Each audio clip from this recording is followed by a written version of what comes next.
Հուսախաբ չանելու համար մենք պարտավոր ենք ամեն ինչ անել, որ այս դահլիճում տիրի փոխադարձ հարգանքի, փոխըմբռնման, հանդուր ժողովականության մթնոլորտ, որ այս դահլիճում տարաձայնությունները լուծվեն բանակցությունների եւ քննարկումների միջոցով, որ ձեզնից յուրաքանչյուրն իր նեղ անձնական շրջապատի եւ վերջապես իր կուսակցության շահից վերդասի պետության ու հայրենիքի շահը։ Հուսախաբ չանելու համար անհրաժեշտ է նաեւ, որ այստեղ նստած յուրաքանչյուր ոք գիտակցի, որ կարծիքների տարբերությունը, նույնիսկ հակասությունը բնավ չպետք է թշնամացնի ձեզ։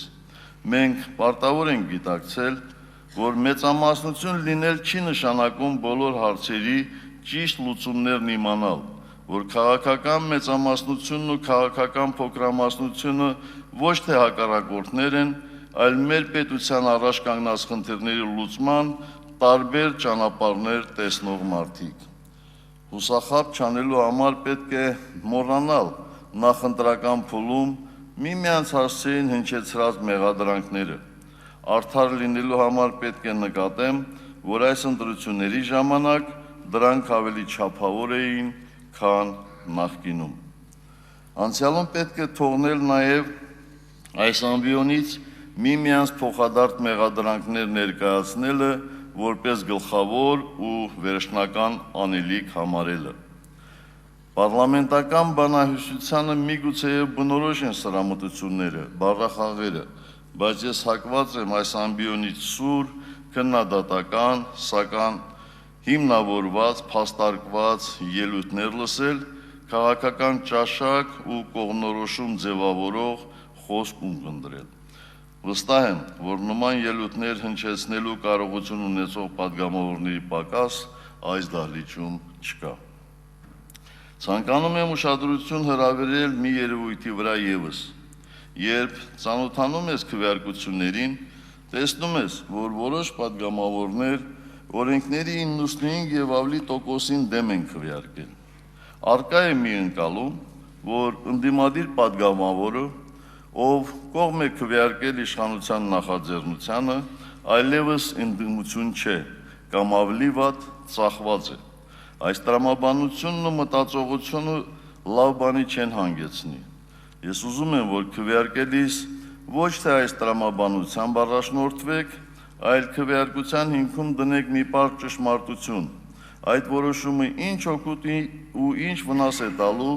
մեր պետությանը, մեր հայրենիքին։ Այս օրերին ինձ առավել հաճախ տրվող հարցերից մեկն այն է, թե արդյոք ես գոհ եմ ազգային ժողովի ընտրությունների արդյունքներից։ Որպես հանրապետական կուսակցության նախագահ,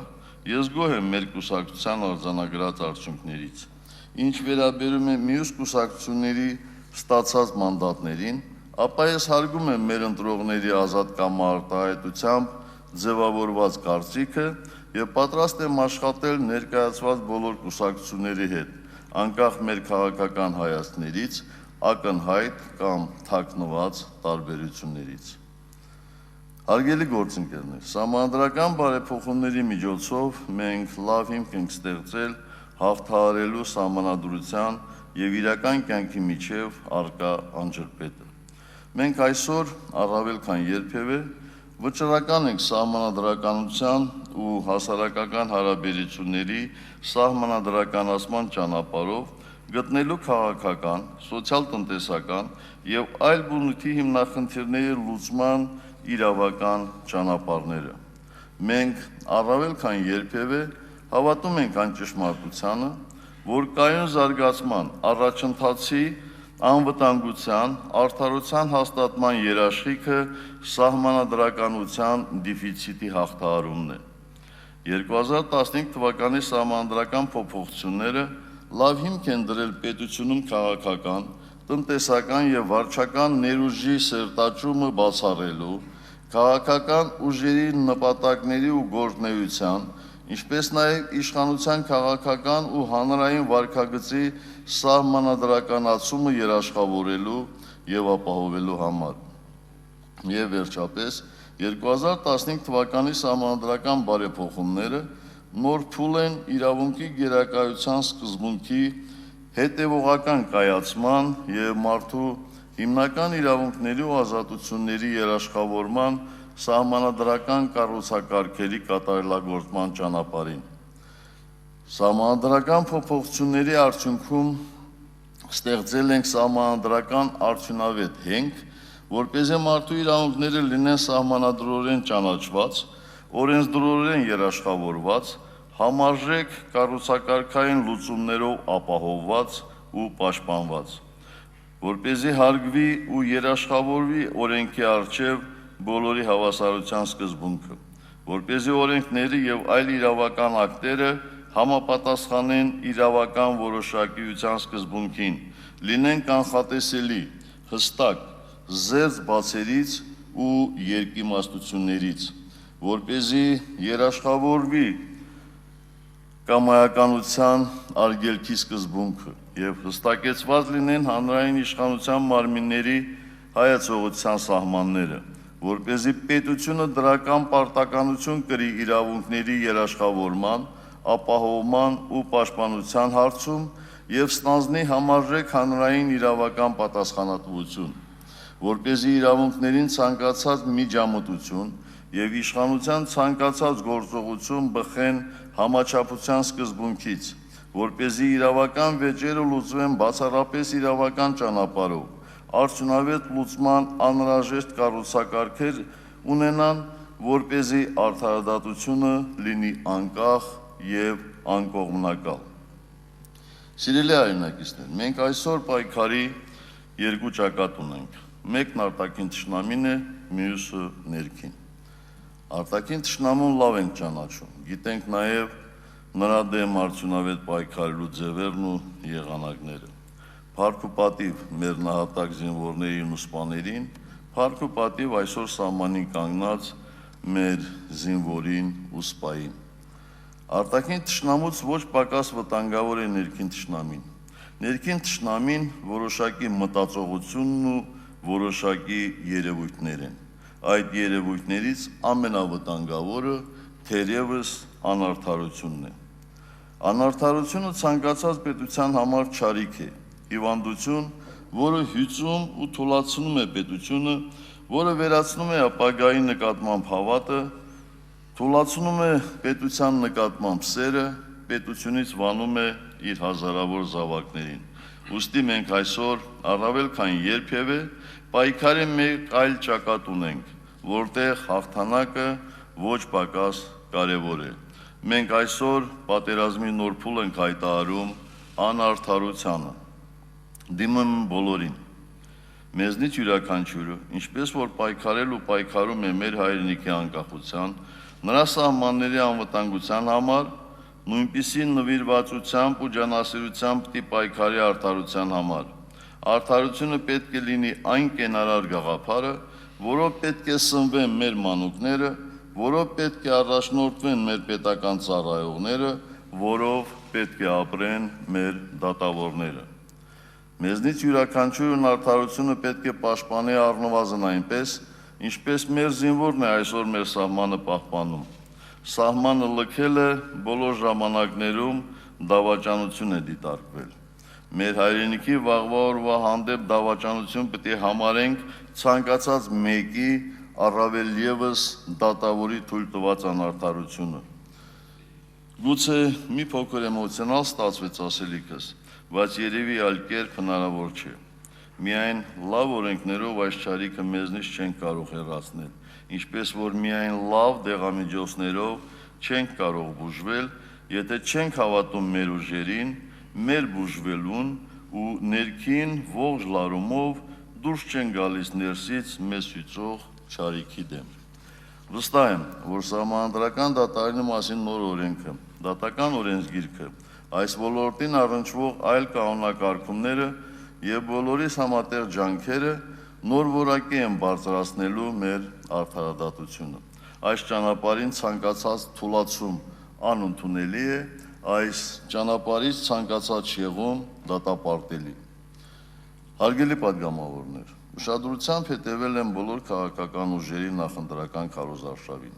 Շատ մտքեր հնչեցին, եղան քննադատական ելույթներ, մոտեցումների տարբերություններ։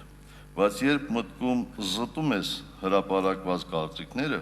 ապա դրանք ի վերջո հանգում են միևնույն գաղափարին. մենք պետք է կառուցենք ուժեղ Հայաստան։ Սա էր ի վերջո բոլորի ասածը, սա է մեր ազգային նպատակը։ Համոզված եմ, որ այս նպատակին են ուղղված եղել նախկին եւ ներկա կառավարությունների ջանքերն ու աշխատանքը։ Այդ նպատակին են ուղղված լինելու նաեւ վաղվա կառավարությունների ջանքերը։ Հետևաբար, խիստ կարևորում եմ այնպիսի երկարաժամկետ նպատակային տնտեսական ցուցանիշների ամրագրումը, որոնց իրագործելը Հայաստանի կառավարությունների համար կլինի ոչ միայն պարտավորություն, այլև պատվի եւ արժանապատվության հարց։ Հայաստանի անկախացումից անցել է ավելի քան 25 տարի։ Այն բավարար ժամանակ է խոր վերլուծություններ կատարելու եւ հետեւություններ անելու համար։ Ժամանակն է, որ մեր ծրագրման, թիրախների ամրագրման հորիզոնը դառնա առնվազն 20-25 տարի, արտահայտի այն ցանկություններն ու նպատակները, որոնց մենք ձգտում ենք եւ հասնելու ենք մեր աշխատանքի շնորհիվ, անկախ կուսակցական պատկանելիությունից։ Մենք չունենք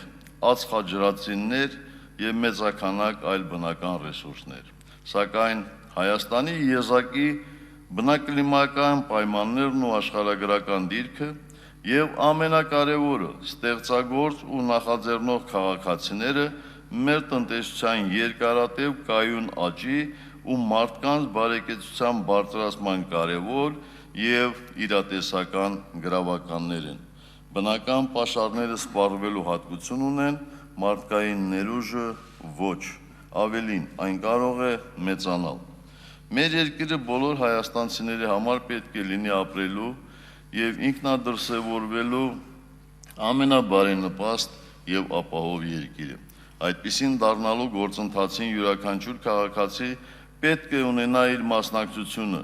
ձևավորելով ուժեղ եւ արդար պետություն։ Մեր նպատակին հասնելու համար կարևորագույն նշանակություն ունեն նաեւ այնպիսի տնտեսական քաղաքականության մշակումն ու իրականացումը, որը նպատակաուղղված է կայուն երկարաժամկետ տնտեսական աճի ապահովմանը։ Ընդ որում, համադրված դրամավարկային եւ հարկաբյուջետային քաղաքականությունները պետք է ստեղծեն այնպիսի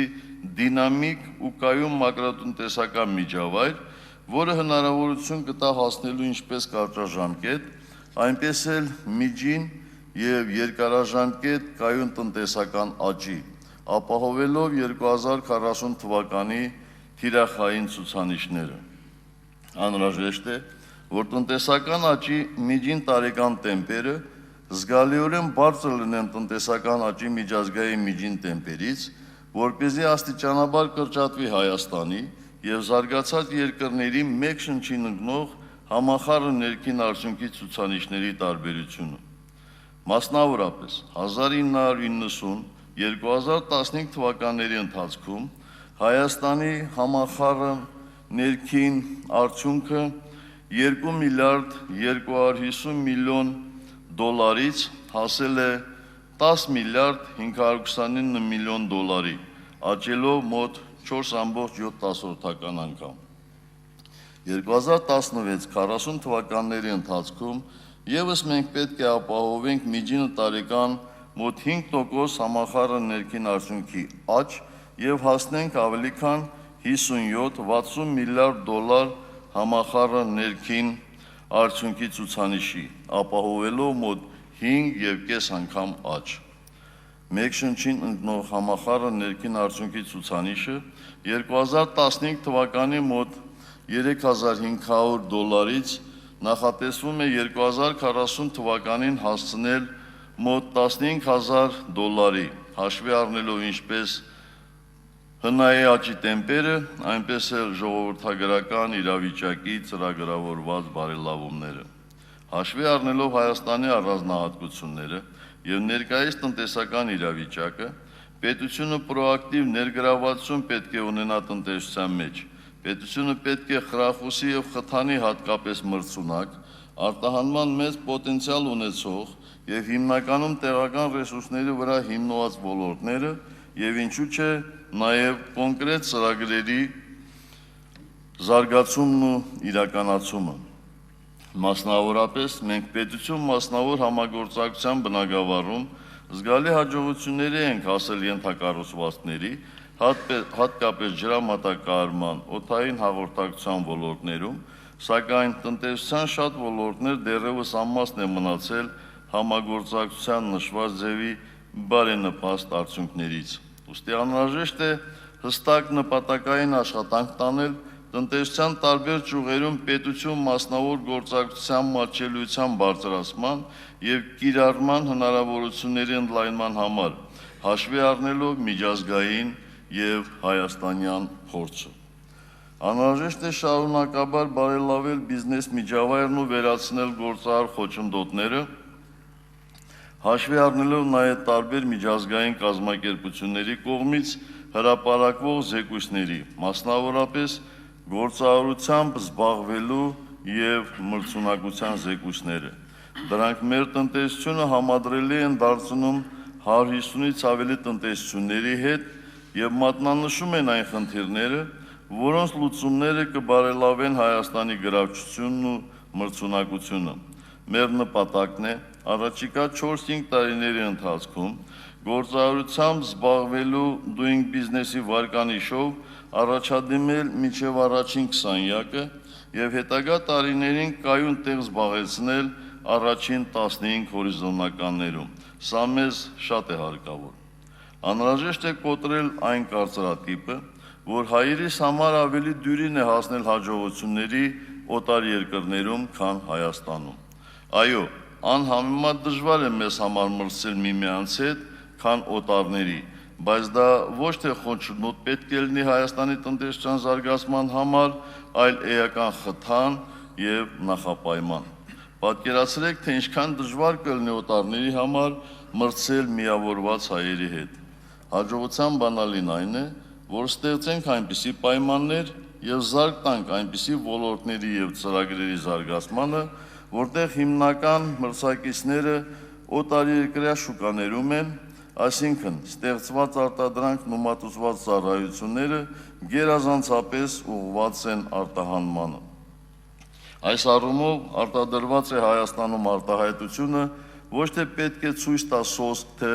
որտեղ է արտադրված տվյալ արտադրանքը, այլ պետք է նշանակի բարձր որակ, հուսալիություն եւ անվտանգության բարձր պահանջներին համապատասխանություն։ Այս եւ նմանատիպ արտահայտությունները պետք է լինեն այն միասնական հովանոցը,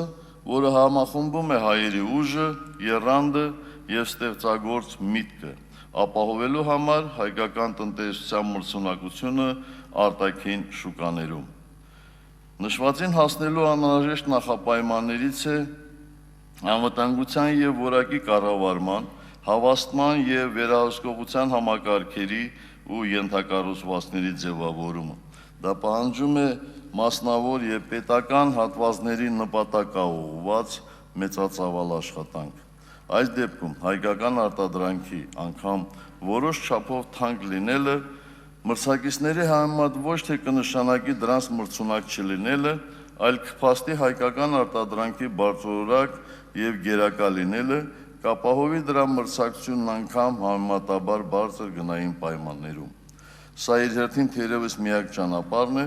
շրջանցելու համար հայաստանյան շուկայի փոքր լինելու խոչընդոտը։ Ընդ որում, արտահանման աճի բարձր տեմպեր ունենալու համար անհրաժեշտ է շարունակական աշխատանք տանել ինչպես Եվրասիական տնտեսական միության, այնպես էլ եվրոպական եւ այլ շուկաների հետ մեր ինտեգրման աստիճանը բարձրացնելու ուղղությամբ։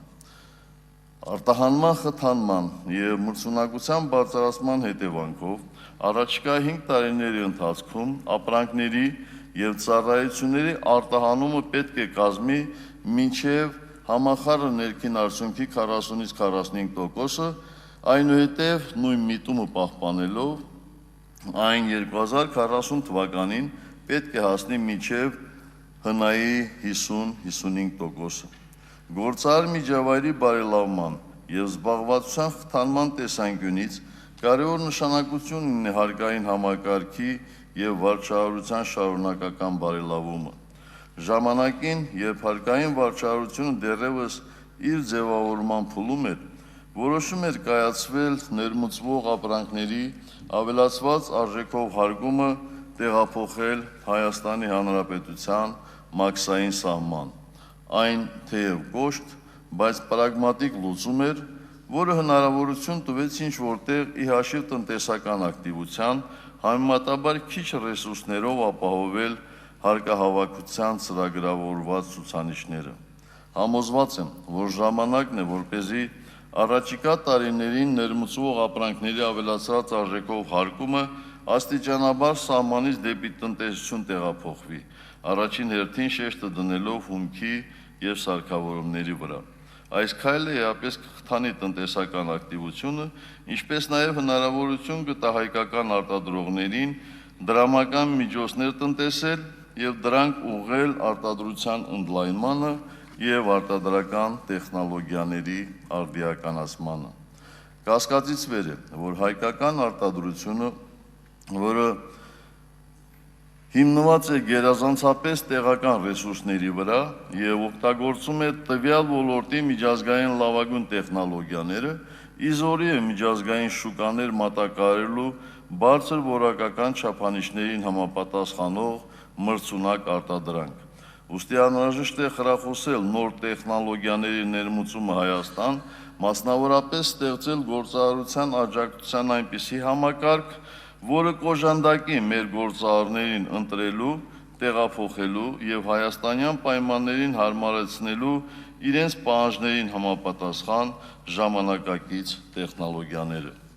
Բոլորիս հայտնի է, որ կան որոշակի առանձնահատկություններ հայկական արտադրանքը արտաքին շուկաներ հասցնելու հարցում, ինչը հանգեցնում է տրանսպորտային ծախսերի թանկացմանը։ Այս ուղղությամբ պետք է անընդհատ և նպատակային աշխատանք տանել ավելի բարենպաստ տրանսպորտային ենթակառուցվածքներ ունենալու համար, սակայն միաժամանակ պետք չէ ամենալավատեսական սցենարի վրա հիմնված նախաձեռնություններ ծրագրել։ Մենք պատրաստ պետք է լինենք անգամ ամենածանր պայմաններում մրցունակ լինել, իսկ նշված պայմանների փաստացի բարելավումն ավելի մրցունակ կդարձնի հայկական արտադրանքը։ Տնտեսական ծրագրերը մշակելիս այս խնդիրների վերաբերյալ մեր կանխատեսումներն անհրաժեշտ է իրականացնել պահպանողական սցենարով, այսինքն հաշվի առնելով, որ տարածաշրջանի երկու հարևանների հետ մեր հարաբերությունները բարելավման միտում չունեն։ Դա սակայն չի նշանակում, որ մենք չենք անելու մեզնից կախված ամեն ինչ դրանք բարելավելու նպատակով։ Հարգելի գործընկերներ, տարածքային համաչափ զարգացումը պահպանելով որպես երկարաժամկետ նպատակ,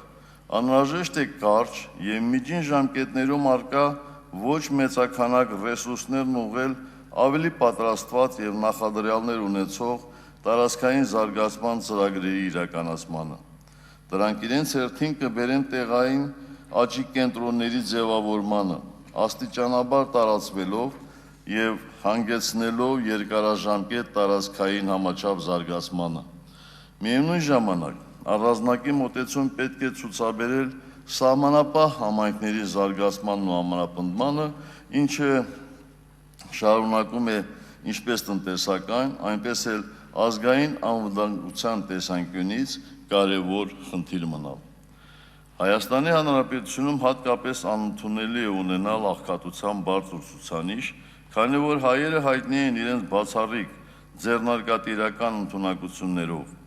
Չափազանցացրած չեմ լինի, եթե պնդեմ, որ յուրաքանչյուր ընտանիքում կա մեկը, ով գոնե մտածել կամ մտածում է սեփական գործը հիմնելու մասին։ Այս առումով անհրաժեշտ է ապահովել նվազագույն անհրաժեշտ պայմաններ և հնարավորություն տալ յուրաքանչյուր քաղաքացու փորձելու և համոզված եմ հաջողությամբ իրականացնելու իր նախատեսած ծրագրերը։ Միաժամանակ էական նշանակություն ունի եկամուտների բաշխման արդարության և համաչափության ցուցանիշների բարելավումը, որպեսզի հասարակության բոլոր խավերի համար տեսանելի և շոշափելի լինեն տնտեսական աճի արդյունքները։ Անհնար է հասնել երկարաժամկետ կայուն տնտեսական աճի, եթե այդ աճի արդյունքների վերաբաշխման համակարգն արդար եւ թափանցիկ չէ։ Զգալի չէ յուրաքանչյուր քաղաքացու համար եւ չի ապահովում աղքատության ցուցանիշի կրճատում։ Աղքատության կրճատման ուղիներից են զանազան նպաստների տրամադրման համակարգերը կամ սոցիալական աջակցության ծրագրերի իրականացումը,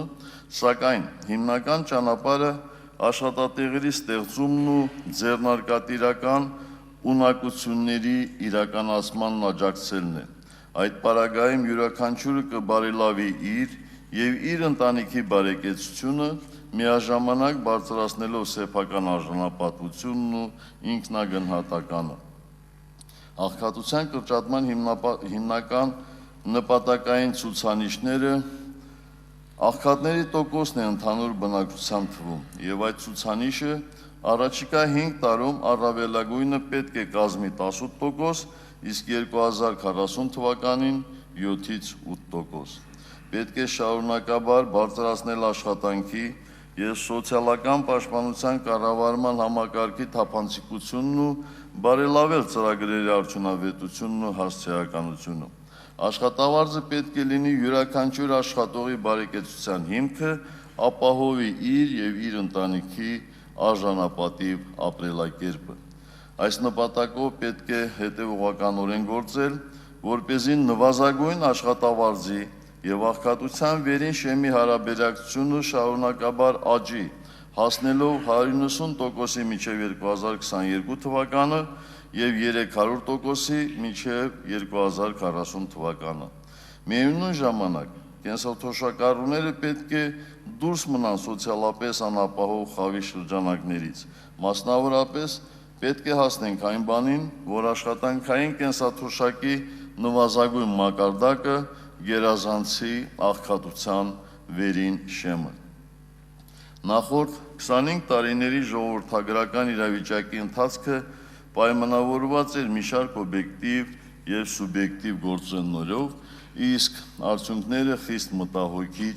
եւ անընդունելի են։ Առաջկա տասնամյակների համար մեր գերխնդիրը պետք է լինի Հայաստանի ժողովրդագրական իրավիճակի էական բարելավումը։ Այս ուղղությամբ աշխատանքը կարելի է բաժանել 3 հարթության՝ արտագաղթի դադարեցում, ծնելիության բարձրացում եւ կյանքի տևողության երկարացում եւ արտագաղթածների վերադարձի նախապայմանների ստեղծում։ Անհրաժեշտ է յուրաքանչյուր նշված ուղղությամբ իրականացված վերլուծությունների հիման վրա այնպիսի միջոցառումների մշակում եւ իրականացում,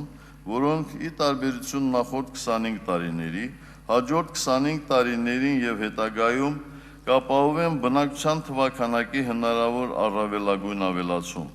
ժողովրդագրական իրավիճակի էական եւ կտրուկ բարելավման արդյունքում 2040 թվականին պետք է հասնել առնվազն 4 միլիոն բնակչի։ Մեր նպատակն է ունենալ ինտելեկտուալ Հայաստան։ Կրթված սերունդն է մեր երկրի հաջողության գրավականն ու բարեկեցության հիմքը։ Հետևաբար պետք է ապահովենք առաջնակարգ կրթության հասանելիություն, միաժամանակ շարունակաբար բարձրացնելով կրթության որակը։ Խիստ կարևոր է նաև ապահովել գիտության ու կրթության կապը տնտեսության հետ։ Գիտությունն ու կրթությունը առաջին հերթին պետք է տան այն խնդիրների լուծումները, որոնց առջև կանգնած են տնտեսությունն ու տնտեսվարողները։ Անհրաժեշտ է գիտության եւ կրթության ֆինանսավորման գործող համակարգը լրացնել այնպիսի տարերով, որոնցում պարտադիր մասնակցություն ունենա նաեւ մասնավոր հատվածը։ Դա կվկայի, որ տվյալ ծրագրի ֆինանսավորումը պահանջված է, իսկ արդյունքները կլինեն կոնկրետ ու չափելի, նպատակ ունենալով բարձրացնել հայկական տնտեսության մրցունակությունն ինչպես կարճ, այնպես էլ միջին եւ երկար ժամկետներում։ Հայաստանի քաղաքացու առողջությունն ու առողջ ապրելակերպը պետության զարգացման կարևորագույն գրավականներից են։ Ուստի պետության կողմից մատուցվող բժշկական ծառայությունների որակի բարձրացումն ու բժշկական ապահովագրության ներդրումը առողջապահական համակարգի առաջնահերթ խնդիրներից են։ անվճար եւ որակյալ բժշկական օգնությունը պետք է հասանելի լինի անապահովության եւ սոցիալական արդարության սկզբունքի հիման վրա։ Միաժամանակ պետությունը պետք է աջակցի անհետաձգելի բժշկական օգնության կարիք ունեցող ցանկացած անձի, հատկապես մշտական ուշադրության կենտրոնում պետք է պահել մոր եւ մանկան առողջության վերաբերյալ հարցերը, քանի որ դրանք հսկայական ազդեցություն ունեն Հայաստանի Հանրապետության առողջ քաղաքացու կերտման գործում։ Երիտասարդների միջին մասնագիտական եւ բարձրագույն որակյալ կրթության մատչելիությունը կարևոր նշանակություն ունի, որպեսզի երիտասարդները ինքնադրսևորվեն եւ ակտիվորեն ներգրավեն հայրենիքի շինացման գործին։ Պետք է պայմաններ ապահովել, որպեսզի երիտասարդների ընդունակությունները, այլ ոչ թե սոցիալական դրությունը վճռորոշ լինեն համապատասխան կրթություն եւ աշխատանք ստանալու հարցում։ Պետք է շարունակել եւ ընդլայնել երիտասարդության զբաղվածության, ինչպես նաեւ բնակարանային ապահովման ծրագրերը։ Առողջ եւ կրթված երիտասարդների ամուր ընտանիքները եւ ապագայի հանդեպ լավատեսությունը կարևոր նախապայմաններ են Հայաստանի զարգացման եւ առաջընթացի համար։ Մեր նպատակն է պահպանել, ավելացնել եւ գալիք սերունդերին փոխանցել մեր հարուստ մշակութային ժառանգությունն ու հանրահռչակել այն ինչպես Հայաստանում, այնպես էլ Հայաստանից դուրս։ Պետք է խթանել տնտեսական բաղադրիչի, ներառյալ զբոսաշրջության առավել սերտ ներգրավվածությունը մշակութային արտադրանքի եւ ծառայությունների, պատմամշակութային ժառանգության եւ մշակութային արժեքների պահպանության, զարգացման եւ տարածման ոլորտներում։ Պետք է շարունակաբար բարձրացնել ոլորտի պետական եւ պետական մասնավոր ծրագրերի արդյունավետությունը,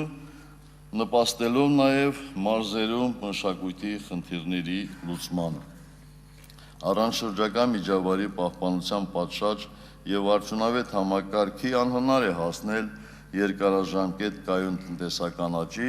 եւ ապահովել գալիք սերունդների առողջության պահպանումն ու կյանքի որակի բարելավումը։ Բնապահպանական հստակ չափորոշիչներին համապատասխանությունը պետք է լինի քաղաքաշինական եւ գործարար ծրագրերի իրականացման նախապայման։ Անհրաժեշտ է շարունակել Սևանա լճի էկոլոգիական հավասարակշռության վերականգնման եւ բնապահպանական խնդիրների լուծման ուղղված ծրագրերն ու միջոցառումները, ապահովելով երկարաժամկետ կայուն կենսաբազմազանության ստեղծումը։ Հարգելի գործընկերներ, այս բոլորը կարևորագույն առաջնահերթություններ են, որոնք ամեն օր քննարկման առարկա են դառնալու այս շենքում, որոնց մասին մշտապես խոսվելու է ամբիոնից։ Ես վստահ եմ, որ մենք քայլ առ քայլ լուծումներ գտնելով առաջ ենք շարժվելու։ Միևնույն ժամանակ, որպես 25-ամյա պետականություն ունեցող հասարակություն, մենք պետք է սովորենք շատ ավելի առաջ նայել, որպեսզի ընթացիկ աշխատանքը ներկա խնդիրների լուծմանն ուղղելուց բացի միշտ ունենանք ավելի երկարաժամկետ հեռանկար։ Այս տեսանկյունից առաջիկա 5 տարում մենք պետք է մշակենք նաև ծրագիր տեսլական, որը կունենա 50 տարվա հորիզոն եւ թիրախավորի այն ցուցանիշները, որոնք մեզ տանում են դեպի ապագայի Հայաստան, դեպի ուժեղ եւ անվտանգ Հայաստան։ Այս ամբիոնից գալիք տարիների ընթացքում հատկապես շատ է խոսվելու մեր թիվ 1 խնդրի, Արցախյան հիմնախնդրի եւ մեր անվտանգության պաշտպանության հարցերի մասին։ Դա բնական է։ Այս հարցերի շուրջ իմ դիրքորոշումն ու հավատամքը մեկ անգամ չէ, որ հայտարարել եմ։ Այդ մասին մենք դեռ էլի շատ անգամներ ենք խոսելու։ Այսօր պետք է անդրադառնամ եւ հստակություն մտցնեմ միայն նախընտրական շրջանում հնչեցված մի քանի մտքերի շուրջ, որոնք իմ կարծիքով անպատասխան թողնել չի կարելի, քանի որ դրանք կարող են սխալ մտայնությունների ձևավորման պատճառ դառնալ մեր հասարակության մեջ։ Հասկանալի է, որ նախընտրական քարոզչության շրջանում, երբ քաղաքական ուժերը նպատակ ունեն բոլոր միջոցներով հնարավորինս բարձրացնել իրենց վարկանիշ ընտրողների շրջանում, կարող է շահարկվել եւ հաճախ էլ շահարկվում է գրեթե ամեն ինչ։ Այս անգամ Արցախի հիմնախնդիրն էլ չմնաց չշահարկված։ Նախ փորձ կատարվեց վերակենդանացնել Լեռնային Ղարաբաղի հակամարտության շուրջ վաղեմի առաջարկներից մեկի քննարկումը, ինչը իհարկե չստացվեց։ Եվ դա բնական է։ Պնդել, թե անցյալում լավագույն փաստաթուղթն է բանակցվել, որն այսօր կարող է հանգուցալուծման բանալի լինել, ուղղակի նշանակում է մեղանչել իրականության դեմ։ Իսկ իրականությունն այն է, որ 1997 թվականի դեկտեմբերի փաստաթուղթը չէր էլ հավակնում հիմնահարցի հանգուցալուծմանը, այլ, ինչպես իր վերնագիրն էր վկայում, ուղղված էր զինված հակամարտության դադարեցմանը։ Այն մի տեսակ զինադադարի նոր համաձայնագիր էր նախատեսում, այս անգամ արդեն համեմված խաղաղապահ ուժերով եւ մի շարք այլ դրույթներով։ Հայկական կողմերը ստանում էին անվտանգության կասկածելի երաշխիքներ եւ հակամարտության քաղաքական կարգավորման ոչ պակաս կասկածելի ու անորոշ հեռանկար, փոխարենը անելով անհամաչափ զիջումներ։ 20 տարվա վաղեմության այս առաջարկի կողմնակիցները թե այն ժամանակ, թե հիմա դրա մերժողների մեղադրում են, անվանելով ստատուս քվոյի պահպանման կողմնակիցներ։ Երբ Բաքուն է կերծում, թե երբ որ մենք ցանկանում ենք ամեն գնով պահպանել ստատուս քվոն, դա միգուցե տեղավորվում է հակառակորդի տրամաբանության շրջանակներում, բայց Հայաստանից հնչող այդպիսի տեսակետը չի կարող ընդունելի լինել։ Ստատուս քվոյի փոփոխությունը մեզ համար ընդունելի է, բայց միայն ու միայն հիմնահարցի համապարփակ կարգավորման դեպքում։ Հայաստանը բազմիցս է կողմ արտահայտվել փոխզիջման հիման վրա հանգուցալուծման գնալու օգտին, որի էությունը Արցախի ինքնորոշման իրավունքի ճանաչումն ու իրացումն է։ Այս մոտեցումն էր արտացոլված Կազանի փաստաթղթում, թեև այն մերժվեց Ադրբեջանի կողմից, բայց նախորդ փաստաթղթերի նման ի պահ չհանձնվեց ԵԱԿ քարտուղարություն, այսինքն շարունակում է մնալ որպես վերջին աշխատանքային փաստաթուղթ։ Այո, փոխզիջման հիման վրա, այլ ոչ թե միակողմանի զուջումների, տեղի տալով ադրբեջանական սպառնալիքներին, թե հակառակ դեպքում պատերազմն անխուսափելի է։ Այո, մենք չենք ցանկանում ստատուս քվոյի պահպանում եւ ոչ մի օր ավել չենք ուզում հաջորդ սերունդների ուսերին դնել հիմնահարցի լուծման ծանրությունը եւ հենց սրան են ուղղված համանախագահ երկրների հետ միասին հիմնահարցի կարգավորման մեր համատեղ ջանքերը։ Ես չեմ խոսի նախորդ տարբերակների համեմատ Կազանի փաստաթղթի բոլոր առավելությունների մասին, քանի որ խախտած կլինեն բանակցությունների խորհրդապահությունը։ Միայն կրկնեմ, որ մինչև հիմա որևէ մեկը հրապարակալ չի կարողացել ճշգրտորեն ներկայացնել այն տարբերակը, որի մանրամասները մենք երկար տարիներ քննարկում ենք։ Մինչ վերջին տարիների բանակցային գործընթացի հիմնական էությանն անդրադառնալը կցանկանայի ևս մի տեսակետի արձագանքել։ Մադրիդյան փաստաթղթի հեղինակությունն իրեն վերագրողներից մեկը նախընտրական շրջանում ճանաչեց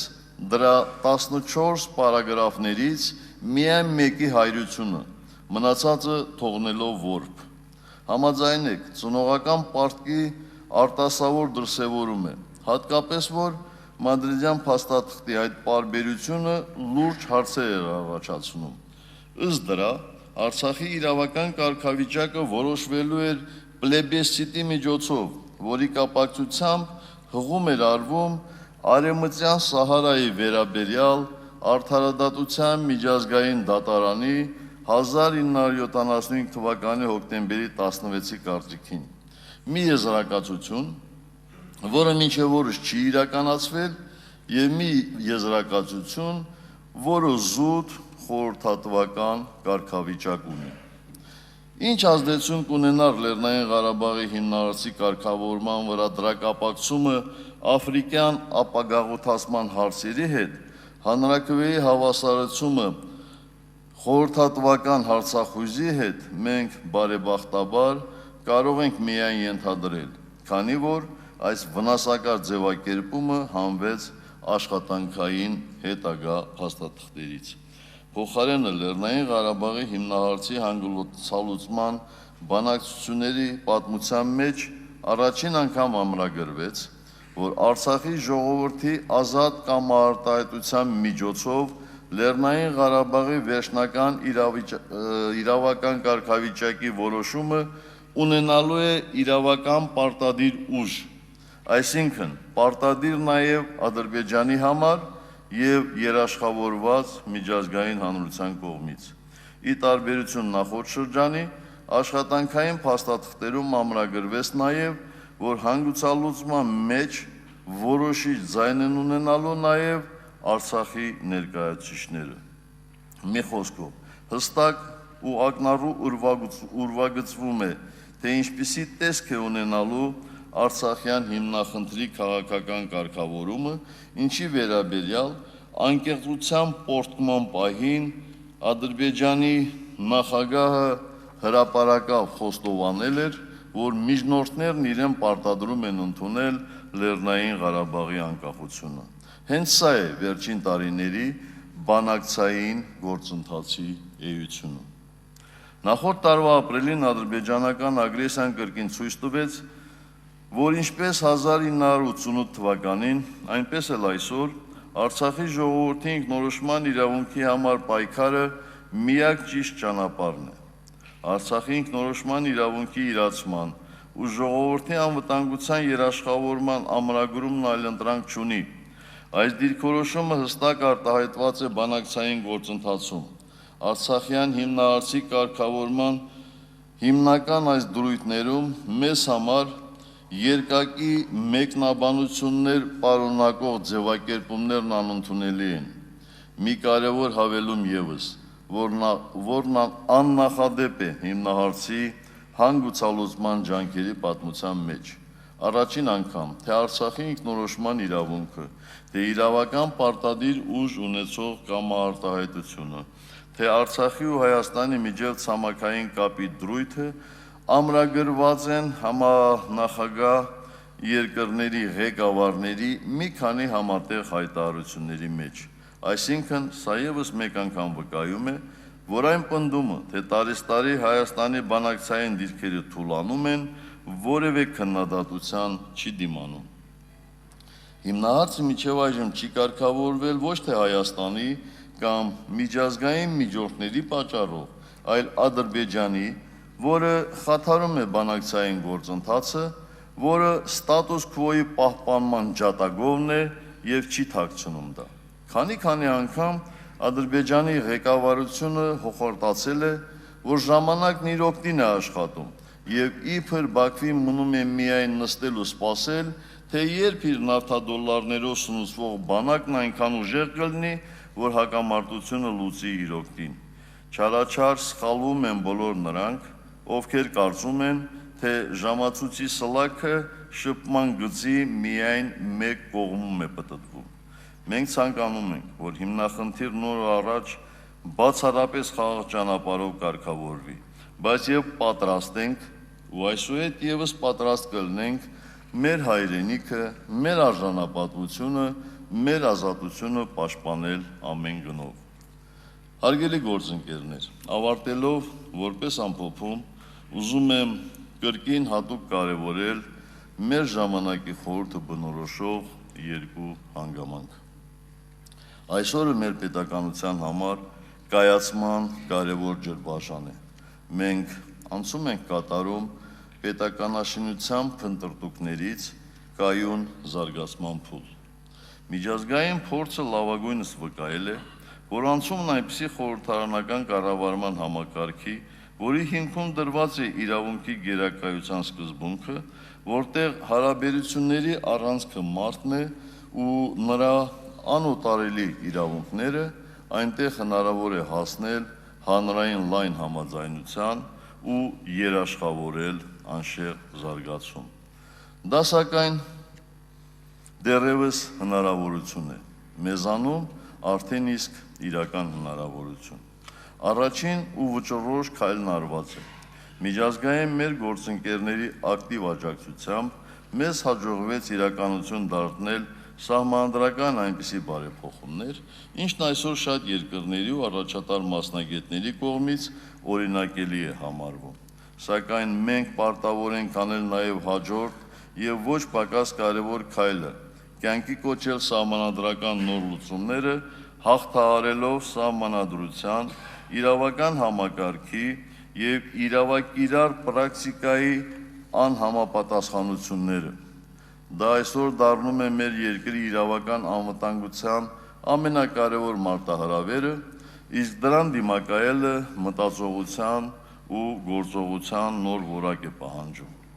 Պահանջում է պետություն քաղաքացի հարաբերությունների նոր մշակույթ, պետաիշխանական գործառույթներով օժտված յուրաքանչյուրից պահանջում է պատմական բեռը վերցնելու եւ պատվով կրելու կամք ու վճռականություն։ Երկրորդ,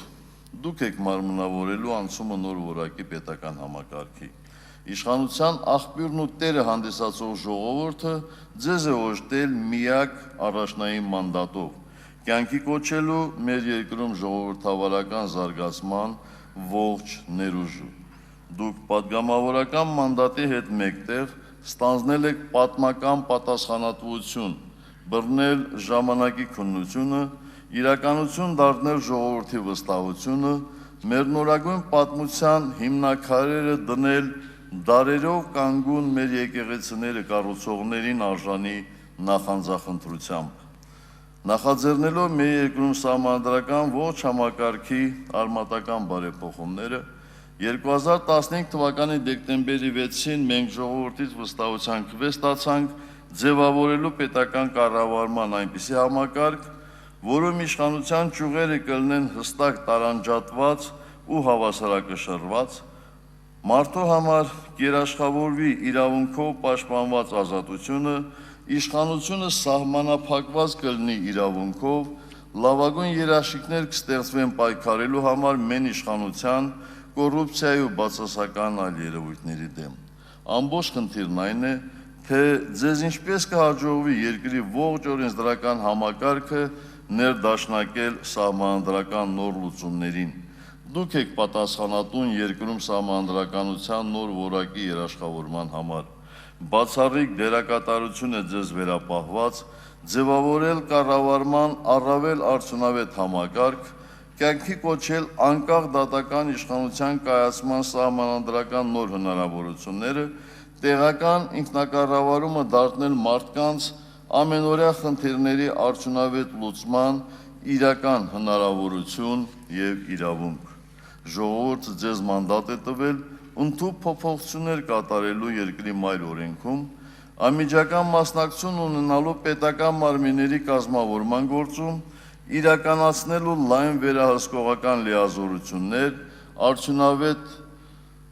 զուգակցելով թե իշխանության եւ թե ընդդիմության դերակատարությունը։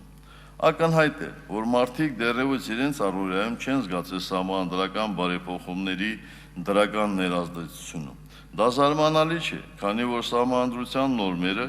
համակարգային ամբողջությամբ հանդերձ